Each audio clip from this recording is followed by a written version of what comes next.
These are Sanskrit hymns for sure. But this is not in India. This is inside the Gokokuji temple in Kyoto, Japan. These monks are Zen Buddhists, but their culture represents a forgotten period. A time capsule when Hinduism comfortably coexisted with Buddhism. And it is very much alive in 21st century Japan.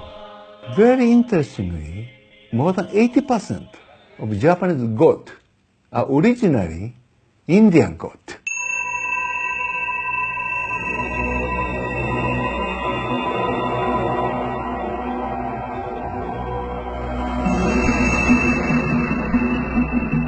Hinduism is one of the 4 major religions of the world by population, and in Japan there are about 4,000 registered Hindu followers. These are mostly immigrants who first started integrating into Japanese society from the late 19th century.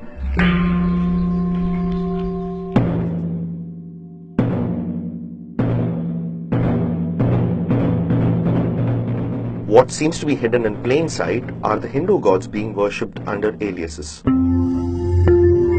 Take for example the Shichi-Fukujin, or the 7 gods of fortune believed to bring good luck. 3 of them come from Hindu mythology. This one, holding the stringed instrument called Benzai Tansama, is actually Saraswati, the Hindu goddess of knowledge. Always surrounded by water in Japanese culture, she is the patron saint of the arts. This fierce warrior-like person is Bishamonten, derived from the Sanskrit Vaisravana, which refers to Kubera, the god of wealth. In Japan though, he brings good fortune during war and battle. And this is Daikokuton, a sort of mix between Shiva and a Shinto deity who brings prosperity in commerce. That's not all. Varuna, Yama, Garuda and Lakshmi are found scattered across many Buddhist temples, just under different names and personalities. One exception seems to be Ganesha, who is called Kangiten, but continues to hold his power of removing obstacles. He is considered so powerful that his elephant-headed image is rarely displayed in public.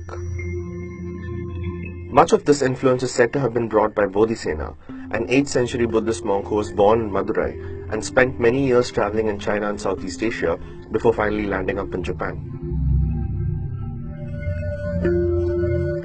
He also brought with him an early script used to write Sanskrit. It's called Siddham, which gave birth to the Assamese, Bengali and Tibetan alphabets and is still in use by the Japanese priests to recite their prayers.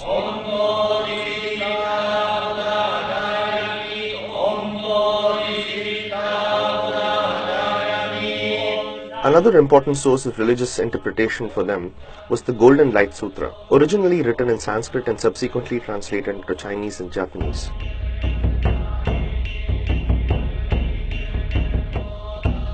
For a majority of the Japanese people though, much of these origins remain invisible. But as historian and filmmaker Benoit Kébel points out, this religious coexistence was prevalent early on in India as well. Some of the earliest Buddhist structures found in India, including the Sanchi Stupa and Bhaja caves, prominently depict Hindu deities such as Gajalakshmi, Indra and Surya. Modern-day Indian Buddhism though has shed most of this historical baggage or has undergone a rebirth of sorts.